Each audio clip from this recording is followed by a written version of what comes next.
Vamos à palavra de Deus nesta noite. Nós vamos falar sobre oração. Hoje pela manhã o pastor Valdir falou sobre a graça e o Marcão veio com uma camiseta falando sobre a graça. E hoje eu vou falar sobre oração, ele veio com uma camiseta sobre oração. Eu falei para ele, eu vou pregar sobre a mulher virtuosa, eu quero ver que camiseta que ele virá. E eu acho que ele vai pôr uma fotografia da esposa aqui, né? Aí, Marcão. Irmãos, o assunto é oração. Vamos começar da maneira certa, orando mais uma vez.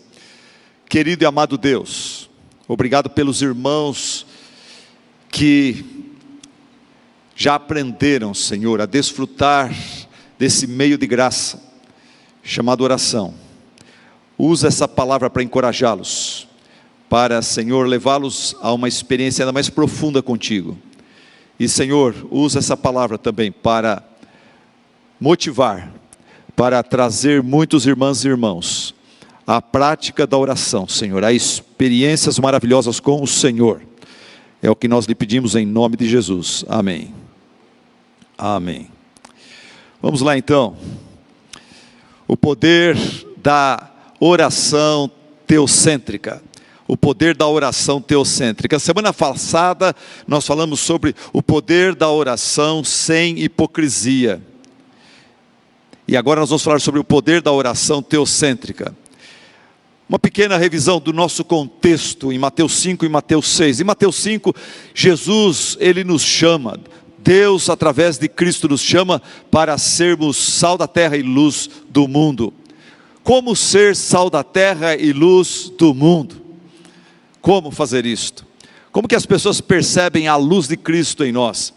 É conforme nós, seguindo o exemplo de Cristo, passamos a ser pessoas misericordiosas, generosas, pessoas que dão esmola, pessoas que socorrem os necessitados que Deus coloca no nosso caminho. São pessoas que são envolvidas com Deus na prática da oração, sendo submissos, dependentes do Senhor. São pessoas que praticam o jejum, pessoas que procuram se dominar seus apetites carnais, suas necessidades carnais, para se santificar e priorizar o seu relacionamento com Deus. Então, como que o mundo vê a gente como sal e como luz? Conforme a gente é generoso, conforme a gente se dedica à oração, é submisso a Deus e conforme a gente jejua. Interessante que sobre esses três exemplos sobre santidade de vida, sobre ser sal e ser luz, Jesus começa falando sobre esses três exemplos, dizendo: quando você der esmola, quando você orar, quando você jejuar. Jesus fala que eu e você temos que fazer isso. É importante que você faça isso. Hoje eu vou falar sobre oração, e eu quero começar enfatizando isso, porque tem muito crente que é dado a oração terceirizada. Ele perde o emprego, ele já vai falar para o pastor, falar para os irmãos, para a família: ore por mim perder emprego. Ele tem uma doença, ele terceiriza. Em vez dele mesmo orar, ele mesmo gastar tempo sozinho na presença de Deus, ele manda no WhatsApp: irmãos, orem por mim. Eu estou indo agora no médico, eu estou indo fazer isso, estou fazendo aquilo. Eu mesmo não tenho tempo para orar, vocês orem por mim. A igreja ore por mim. Terceirização. Não, Jesus fala: quando você for orar, ore deste jeito. É o que nós vamos estudar hoje. A semana passada, então, nós vimos o poder da oração sem hipocrisia, o poder da oração sincera, dirigida não para os homens, não para a diretoria da igreja, não para o papai e a mamãe, mas para Deus. Você filhinho lá em casa, você filhinha, não ora para agradar o papai e mamãe, para eles falarem: ai que bonito meu filhinho, ele ora antes. Não, ore para o Senhor Deus. Ore para o Senhor Deus. Meu culto junto com o povo de Deus depende da sinceridade do meu culto a sós com Deus. É isso que Jesus nos ensinou naquele texto domingo passado.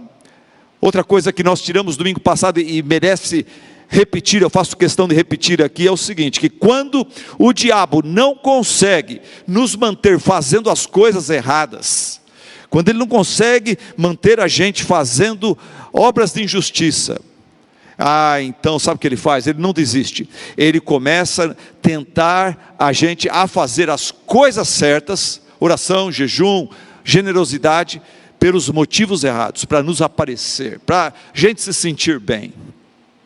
Hoje vamos ver o poder da oração teocêntrica. Abra sua Bíblia comigo em Mateus capítulo 6, versículo 9. Mateus capítulo 6, versículo 9. O poder da oração teocêntrica.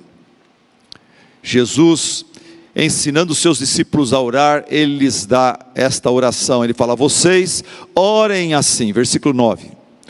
Pai nosso que estás nos céus, santificado seja o teu nome. Venha o teu reino, seja feita a tua vontade, assim na terra como no céu. Dá-nos hoje o nosso pão de cada dia. Perdoa as nossas dívidas, assim como nós perdoamos aos nossos devedores. E não nos deixes cair em tentação, mas livra-nos do mal. Porque teu é o reino, teu é o poder, e tua é a glória, para sempre. Amém. Amém. Amados, uma palavra preliminar. Nesta oração, o propósito de Cristo não é nos dar uma reza, um mantra, que a gente vai usar de manhã, à tarde, à noite, para conseguir de Deus o que nós precisamos. No texto anterior a esse, Jesus já fala sobre repetições, orações repetidas, que irritam a Deus, que ofendem a Deus. Então ele não está dando aqui uma oração para você ficar repetindo, não. Aqui Jesus, ele está nos dando um modelo de oração, um princípio, cheio de princípios, sobre como você deveria fazer quando pensar em orar. Quando vocês forem orar, orem desta forma, não precisa fazer esta oração, mas siga esse padrão.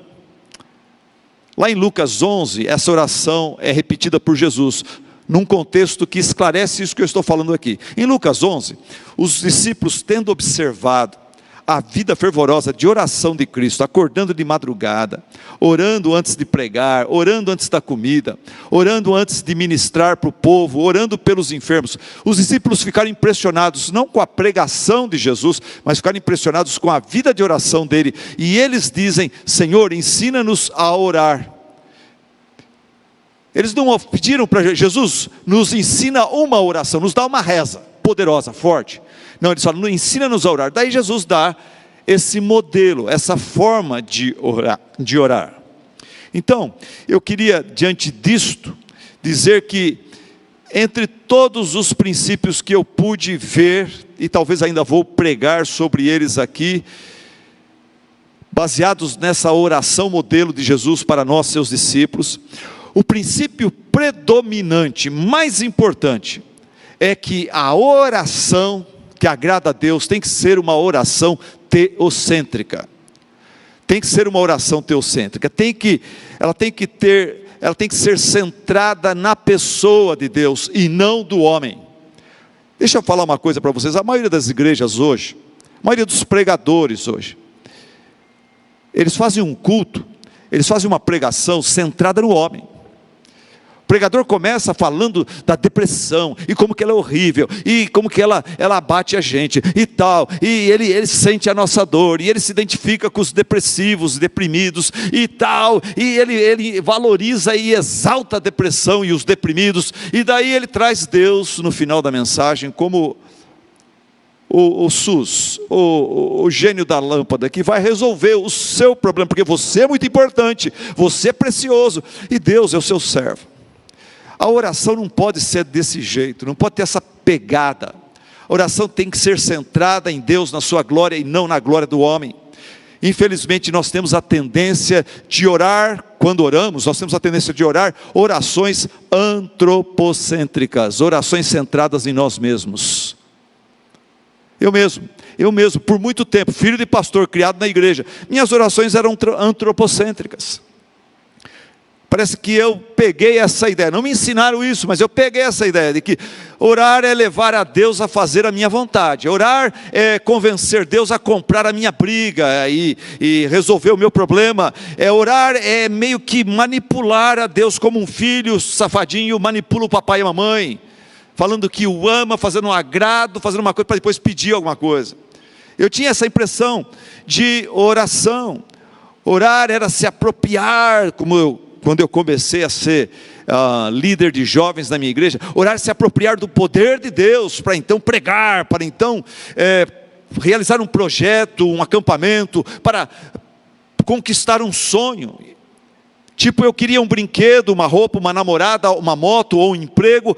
Eu orava assim: Senhor Deus, a sua palavra diz: tudo quanto perdides em meu nome, eu o farei. Então, Senhor, em teu nome, me dá isso, me dá aquilo, faz isso, não faz assado, não faz cozido, não faz refogado, em nome de Jesus, amém.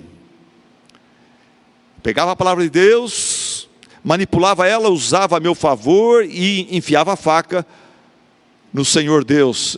Agora você está obrigado a dar para mim o que eu quero. Ao fazer isso, e quem faz isso, age como uma criança obstinada, um filho obstinado, que está de mãos dadas com o pai que quer levá-lo para a escola. Mas essa criança obstinada, vendo o parquinho ao lado da escola, ela começa a puxar a mão do pai, e lutar e tentar levar o pai para o parquinho, para o carrinho de algodão doce que tem lá. Quando o pai está tentando puxá-la para entrar na escola no horário certo, para estudar, para aprender, para amadurecer. Jesus nos ensina a não ser como essa criança. Jesus nos ensina a ver a oração de uma forma muito mais nobre, sábia, de uma forma mais honrosa, de uma forma mais poderosa, que é a oração teocêntrica. Quando a gente começa a orar de forma teocêntrica, a gente se torna como uma criança que tem os pais segurando a sua mão e o pai está levando-a para a escola, e ela admira tanto a sabedoria e liderança desse pai, que ela segura firme na mão do pai, e ela não reluta querendo levar o pai para o parquinho, mas ela segue o direcionamento do pai, porque ela confia na sabedoria, no amor, na graça e na provisão desse pai. Ela sabe que o parquinho pode ser que virá na hora certa, que o pai achar que for o tempo apropriado.